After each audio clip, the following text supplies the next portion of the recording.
네, 하나님의 말씀 보겠습니다. 오늘은 이사야 11장입니다. 이사야 11장 1절부터 16절까지 제가 가진 구약성경 981면에 있습니다.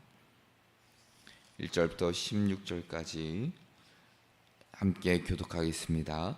이새의 줄기에서 한 싹이 나며 그 뿌리에서 한 가지가 나서 결실할 것이요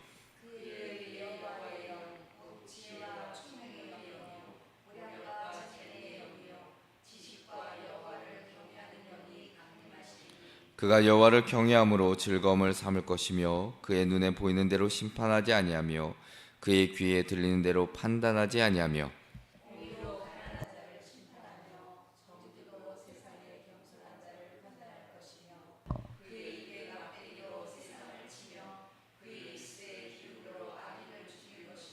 공의로 그의 허리띠를 삼으며 성실로 그의 몸의 띠를 삼으리라.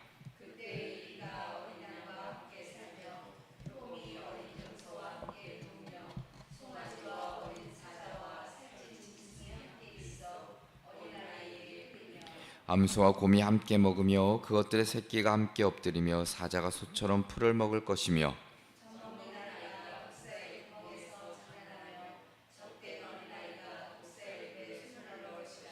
내 거룩한 삶 모든 곳에서 해됨도 없고 상함도 없을 것이니 이는 물이 바다를 덮은 같이 여호와를 아는 지식이 세상에 충만할 것임이니라.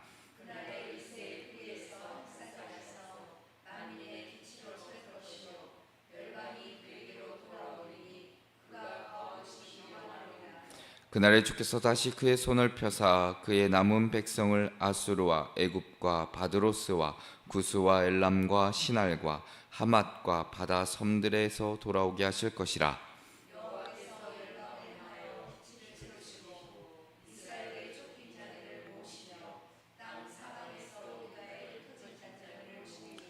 에브라임의 질투는 없어지고 유다를 괴롭게 하던 자들은 끊어지며 에브라임은 유다를 질투하지 아니하며 유다는 에브라임을 괴롭게 하지 아니할 것이요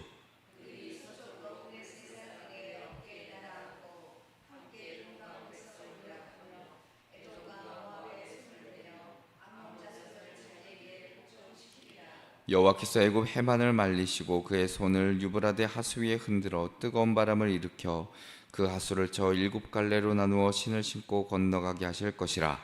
그의 남아있는 백성 곧 아수르에서 남은 자들을 위하여 큰 길이 있게 하시니 이스라엘이 애굽 땅에서 나오던 날과 같게 하시리라.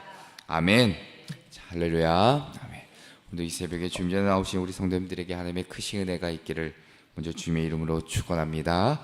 영상으로 참여하시는 우리 성도님들에게도 동일한 은혜가 있기를 꼭 기도하겠습니다. 오늘 말씀의 제목은 그루터기에서 피어나는 소망입니다. 그루터기에서 피어나는 소망. 우리가 인생을 살다 보면 때로는 모든 희망이 사라진 듯한 절망적인 순간을 마주할 때가 있습니다. 견고했던 것들이 무너지고 의지했던 것들이 사라지고 황량한 들판에 덩그러니 남은 그 그루터기처럼 느껴질 때가 있습니다. 이사야서 역시 그러한 절망의 그림자를 드리운 채 시작하고 있습니다. 우리가 앞선 10장에서 우리 어제 함께 살펴보았지만 우리가 불의한 통치자와 교만한 아수르 제국에 대한 하나님의 준엄한 심판을 함께 보았습니다. 마치 거대한 나무가 뿌리채 뽑히거나 벌목당하듯 당시의 강대국들과 심지어 하나님의 백성인 유다마저도 죄악으로 인해 황폐해질 것이라는 준엄한 경고를 어제 함께 듣게 되었습니다. 당시 유다 백성에게 아수르의 위협은 실로 압도적이었습니다. 북이스라엘이 이미 아수르에게 멸망당했고 남유다도 그 목전에 닥친 멸망의 그림자 속에서 두려움에 떨고 있었기 때문입니다. 정치적으로, 사회적으로, 영적으로 모든 것이 붕괴될 그 위기에 처해 있었습니다. 다윗 왕조의 영광은 퇴색되고 이스라엘은 마치 찍혀 넘어진 그 나무의 그루터기처럼 생명력을 잃은 듯 보였습니다. 그러나 바로 그 지점에서 오늘 이사야 11장은 모든 절망을 뚫고 찬란하게 빛나는 놀라운 소망의 메시지를 우리에게 들려주십니다. 오늘 11장의 말씀은 심판이 끝이 아님을 말씀하시죠. 오히려 그 모든 절망적인 상황 속에서 하나님께서 친히 세우실 왕, 곧 메시아를 통한 완전한 회복과 평화의 시대가 도래할 것임을 예언하고 계십니다. 오늘 말씀의 이새의 그루터기에서 새로운 싹이 돋아나고 그 싹이 온 세상을 변화시키는 놀라운 비전을 말씀해주고 계십니다. 이사야 11장은 메시아의 성품, 통치 방식, 그리고 그 통치로 인해 세상이 어떻게 변화될지를 구체적으로 우리에게 보여주고 계십니다. 정의와 공의가 강물처럼 흐르고 야국강식의 질서가 평화와 조화로 바뀌고 흩어졌던 백성들이 다시 돌아오는 궁극적인 구원의 역사를 우리에게 보여주고 계십니다. 오늘날 우리가 겪는 혼돈과 갈등 그리고 불확실한 미래 속에서도 이 이사야 11장의 말씀은 변치 않는 하나님의 언약과 그리고 하나님만이 주실 수 있는 참된 소망을 붙들게 하십니다. 세상의 어떤 절망적인 그루터기 속에서도 하나님은 새로운 생명을 싹 틔우시고 하나님은 또한 우리에게 진정한 평화와 회복을 주시는 분임을 우리는 잊지 말아야 합니다. 그래서 오늘 이 말씀을 통해 우리는 하나님께서 약속하신 그 메시아를 통한 구원의 그 역사를 깊이 또한 묵상하고 또한 그 예수 그리스도 안에서 영원하고 변치 않는 소망을 발견하는 은혜가 있기를 먼저 주님의 이름으로 축원합니다. 그래서 첫 번째로는 놀라운 구속의 계획이 있습니다. 놀라운 구속의 계획이 있습니다. 자, 이사야 11장의 첫 구절은 이렇게 기록하죠. 이새의 줄기에서 한 싹이 나며 그 뿌리에서 한 가지가 나서 결실할 것이요 라고 선포합니다. 자, 여기서 이새의 줄기라는 것, 우리가 원어를 살펴보면 물론 줄기라는 단어도 맞지만 나무가 베어진 후에 땅에 남은 그루터기라는 의미도 담고 있습니다. 그러니까 왕조의 영광이 이제 사라지고 백성은 포로로 잡혀갈 위기에 처했고 모든 것이 끝난 것처럼 보이는 그 절망적인 현실. 자, 그런데 그 바로 죽은 듯한 그루터기에서 한 싹과 한 가지가 돋아날 것이라는 예언이죠. 자, 인간적인 모든 희망이 소망이 사라진 그 지점에서 하나님의 기적적인 구원의 역사가 시작될 것을 강력하게 말씀해주고 계십니다. 이 싹과 가지는 다름 아닌 다윗의 후손으로 오실 메시아 곧 예수 그리스도를 가리키죠. 자, 그래서 2절부터 5절까지의 말씀을 보면 메시아가 어떤 분이고 어떤 통치를 하실 것인지를 구체적으로 묘사해주고 계십니다. 말씀을 보면 그의 위에 여호와의 영 곧 지혜와 총명의 영이요 모략과 재능의 영이요 지식과 여호와를 경외한 영이 강림하시리니 그가 여호와를 경외함으로 즐거움을 삼을 것이며 그의 눈에 보인 대로 심판하지 아니하며 그의 귀에 들린 대로 판단하지 아니하며 공의로 극한한 자를 심판하며 정직으로 세상의 겸손한 자를 판단할 것이며 그의 입에 막대기로 세상을 치며 그의 입술의 기운으로 악인을 죽일 것이며 공의로 그의 허리띠를 삼으며 성실로 그의 몸의 띠를 삼으리라. 자, 긴 말씀이지만 메시아의 아주 중요한 두 가지의 성품과 능력을 우리에게 보여주는데, 자, 그 중에 첫 번째는 뭐냐면 바로 성령의 충만함입니다. 자, 지혜와 총명, 모략과 재능, 지식과 여호와를 경외하는 영, 이것이 모두 다 하나님의 성령의 속성이죠. 자, 이 영이 메시아 위에 강림하신다라는 것은 예수 그리스도가 전능하신 하나님의 능력으로 충만하여 모든 것을 완벽하게 통치하실 것임을 뜻합니다. 그러니까 세상의 지혜나 인간적인 겉모술수가 아닌 오직 하나님의 영으로 통치하실 것이라 우리에게 말씀해주고 계시죠.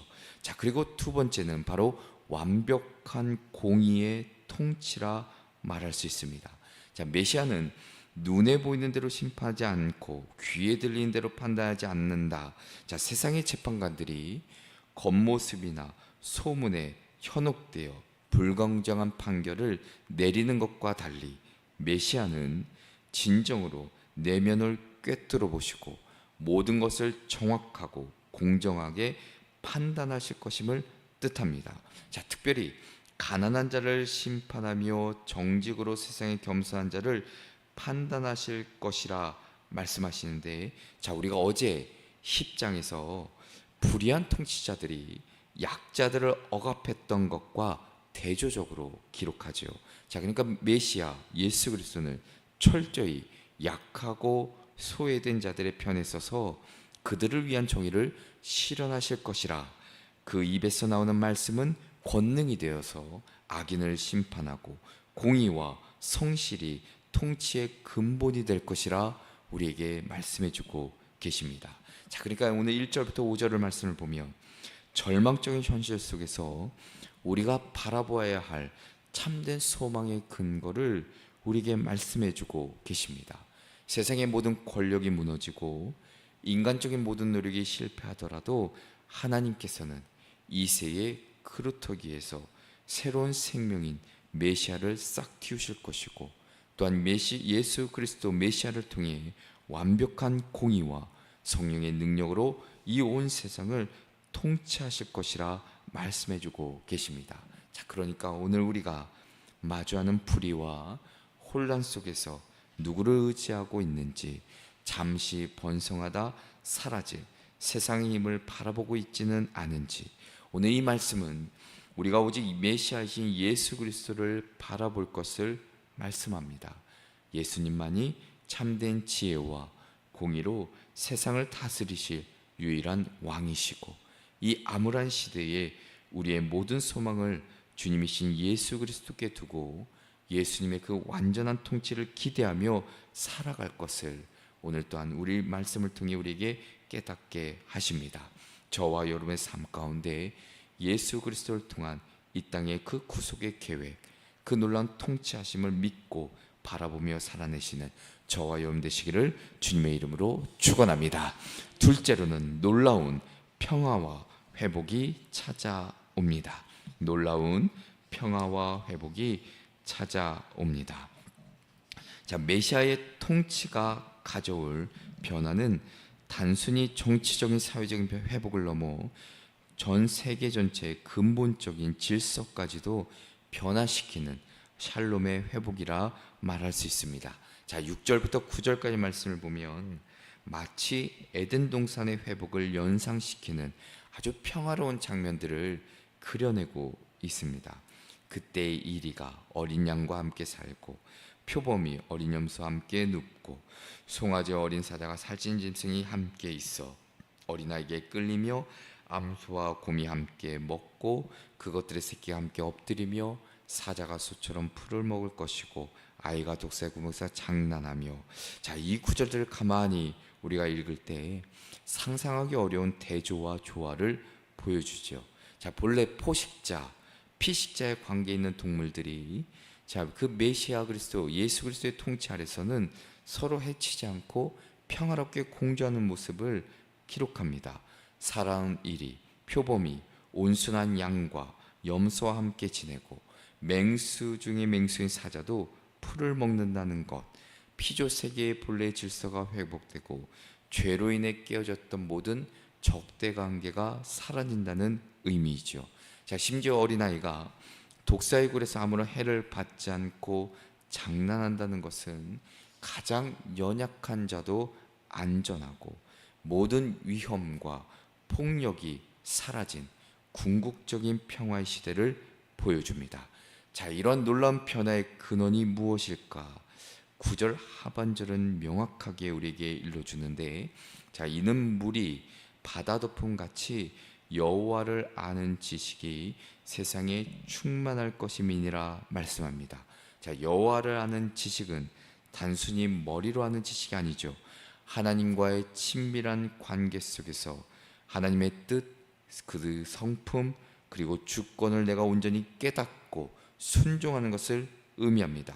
자, 그러니 메시아의 통치 아래 모든 피조물이 하나님을 온전히 알게 되고 하나님의 뜻에 순종하게 될 때 세상은 비로소 죄의 사슬, 죄의 저주에서 벗어나 진정한 조화와 평화를 누리게 된다라는 것이죠.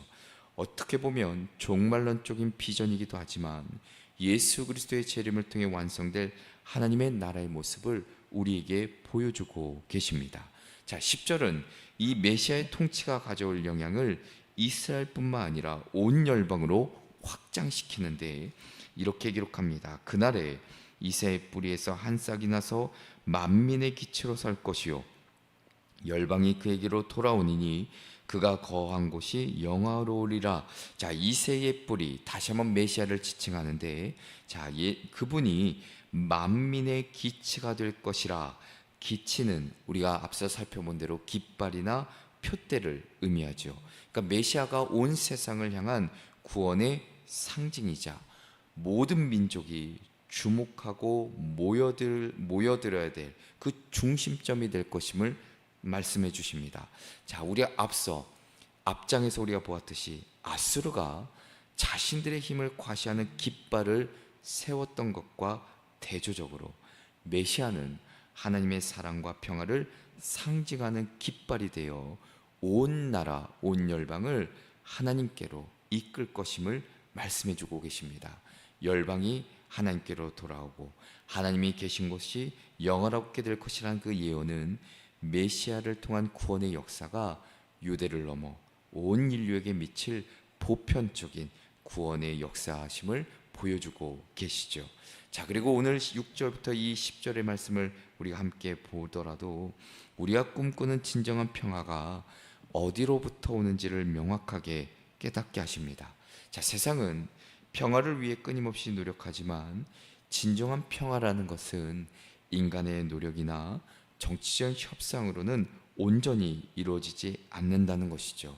하나님이 그 통치 아래 죄의 근원이 해결되고 깨졌던 관계가 다시 회복되고 하나님을 아는 지식이 충만해질 때 비로소 온전한 평화가 찾아온다라는 것입니다. 오늘 우리는 이런 메시아의 평화가 우리 삶과 세상에 임하기를 갈망하며 기도하며 살아가야 합니다. 우리 안에 있는 존재하는 죄악된 본성, 다툼과 시기, 미움과 폭력의 요소들 사라지고 사랑과 화합으로 가득 찬 삶을 살아내야 된다는 것이죠. 더 나아가선 복음을 통해 하나님의 지식을 세상에 전함으로 이 땅에 하나님의 평화가 더욱 확장되기를 힘써야 한다는 것입니다. 예수 그리스도가 다시 오실 그날까지 사자와 양이 함께 누우는 것처럼 모든 적대와 분열이 사라지고 완전한 평화가 임할 것을 기대하며 살아내시는 저와 여러분 되시기를 주님의 이름으로 축원합니다. 끝으로는 놀라운 구원을 경험하게 됩니다. 놀라운 구원을 경험하게 됩니다. 자, 오늘 이사야 11장의 11절 이하의 말씀을 보면 메시아의 통치로 인한 궁극적인 구원과 회복의 절정을 보여주고 계십니다. 자, 앞서 메시아의 공의로운 통치, 그로 인한 피조 세계의 평화를 우리가 살펴보았다면, 자, 이제는 흩어졌던 하나님의 백성, 남은 자들이 다시 본토로 돌아오게 될 놀라운 귀환의 역사를 예언하고 계십니다. 자, 11절 말씀은 이렇게 선포하는데, 그날에 주께서 다시 그의 손을 펴사 그의 남은 백성을 아수르와 애굽과 바드로스와 구스와 엘람과 시날과 하맛과 바다섬들에서 돌아오게 하실 것이라. 자, 그날 메시아의 통치가 시작될 때, 그때를 가리키고 다시 그의 손을 펴사 과거 애굽에서 이스라엘 백성을 구원하셨던 것처럼 하나님께서 강력한 능력으로 개입하실 것을 뜻하지요. 언급된 여러 지역들은 당시 이스라엘 백성들이 흩어져 살거나 포로로 잡혀갔던 광범위한 지역들을 대표하는 지명들입니다. 자, 하나님의 백성이 세상의 어느 곳에 흩어져 있든지 하나님께서는 그들을 친히 찾아내셔서 본토로 돌아오게 하실 것이라 라는 약속이죠. 자, 이 귀환은 단순히 지리적인 이동을 넘어섭니다. 자, 12절은 그들이 돌아올 때의 모습을 묘사하는데, 자, 여호와께서 열방을 향하여 기치를 세우시고 이스라엘의 쫓겨난 자들을 모으시며 땅 사방에서 유다의 흩어진 자들을 모으시리니라고 말씀하십니다. 자, 앞에서 우리가 메시아가 만민의 기체가 될 것이라 하셨는데, 자, 이제는 여호와께서 친히 그 기치를 세우시고 흩어진 백성들을 모으신다. 자, 메시아를 통한 하나님의 구원의 계획이 온전히 성취될 때 모든 민족 가운데서 하나님의 백성들이 다시 하나로 모이게 될 것을 예언하고 계십니다. 자, 이 회복은 분열되었던 이스라엘 백성들 그 안에서의 갈등과 다툼과 분열도 해결하죠. 자, 13절을 보면 놀라운 화해를 예언하는데, 자, 에브라임의 질투는 없어지고 유다를 괴롭히던 자들은 끊어질 것이며 에브라임은 유다를 질투하지 아니하고 유다는 에브라임을 괴롭히지 아니할 것이라. 자, 에브라임은 누구를 상징하는가? 북이스라엘. 유다는 남유다죠. 자, 이 두 나라가 대단히 오랫동안 서로를 질투하고 적대하며 분열되어 있었습니다. 자, 그런데 메시아의 통치 아래서는 이런 오랜 갈등과 적대감이 사라지고 진정한 화해와 연합과 화합이 이루어질 것이라. 죄로 인해 깨어졌던 관계들이 회복되고 하나님의 백성들이 한 마음으로 다시금 주님을 섬기게 될 영적인 회복까지도 의미하지요. 자, 뿐만 아니라 이들은 과거 자신들을 괴롭혔던 주변 민족들에 대해 승리할 것이라 말씀합니다. 14절을 보면 서쪽으로 블레셋을 치고 동쪽으로 연합하여 에돔과 모압과 암몬 자손에게 손을 댈 것이라 말합니다. 하나님의 백성들이 다시 강성해지고 과거의 억압에서 완전히 벗어나게 될 것을 예언하고 있습니다. 그리고 15절과 16절은 이스라엘의 귀환을 위한 하나님의 놀라운 역사적 개입을 다시 한번 말씀해 주시죠. 여호와께서 애굽 해만을 말리시고 그의 손을 유브라데 강 위에 흔들어 뜨거운 바람을 일으켜 그 강을 7갈래로 나누어 신을 신고 건너가게 하실 것이라 말씀합니다. 이 말씀을 딱 읽으셨을 때 출애굽 사건이 연상되지요. 하나님께서 홍해를 가르시고 광야의 길을 내셨던 것처럼 이제는 그 애굽 하만과 유브라데 강을 말리시고 길을 내어 흩어졌던 백성들이 쉽게 돌아올 수 있도록 하실 것이라 말씀합니다. 과거에 행하셨던 기적적인 구원의 역사를 다시 한번 재현하시며 하나님의 백성을 위한 구원의 계획을 반드시 완성하실 것이라 확증하고 계십니다. 자, 오늘 이 11절부터 16절의 말씀을 보더라도 우리의 모든 소망이 궁극적으로 어디에 있는지를 보여주지요. 세상은 끊임없이 분열되고 갈등하며 개인의 삶 또한 고난과 흩어짐 경험할 수 있습니다. 그러나 하나님께서는 메시아를 통해 흩어진 백성들 다시 모으시고 모든 적대와 분열을 제거하시며 완전한 구원과 회복을 이루실 것이라 우리에게 약속해 주셨습니다. 이 약속을 우리가 붙들고 살아가야 되겠지요. 하나님께서는 우리를 반드시 기억하실 것이며 그 예수 그리스도 안에서 우리를 하나로 모으실 것일 뿐만 아니라 이 땅에서 우리가 경험하는 모든 분열과 갈등 속에서 다시 한번 화합과 연합과 하나님의 은혜를 경험하게 되게 해주실 줄로 믿습니다. 이 믿음으로 오늘 하루를 살아내시는 저와 여러분 되시기를 주님의 이름으로 축원합니다. 기도하겠습니다. 사랑과 소망의 하나님 아버지, 오늘 말씀을 통해 하나님의 놀라운 그 구원의 계획과 메시아를 통한 궁극적인 평화와 회복, 그리고 흩어진 남은 자들을 모으시는 구원의 역사를 깨닫게 하시니 감사를 드립니다.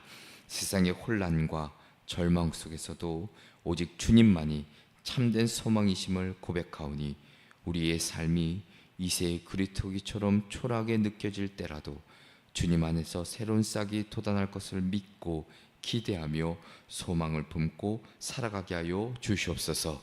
어떠한 상황 속에서도 굳건히 주님을 신뢰하며 약속하신 그날을 소망하며 살아가는 저희들 되게 하여 주시옵소서. 오늘 하루도 그 믿음으로 살아갈 수 있도록 인도해 주실 줄 믿고 예수 그리스도의 이름으로 기도합니다. 아멘.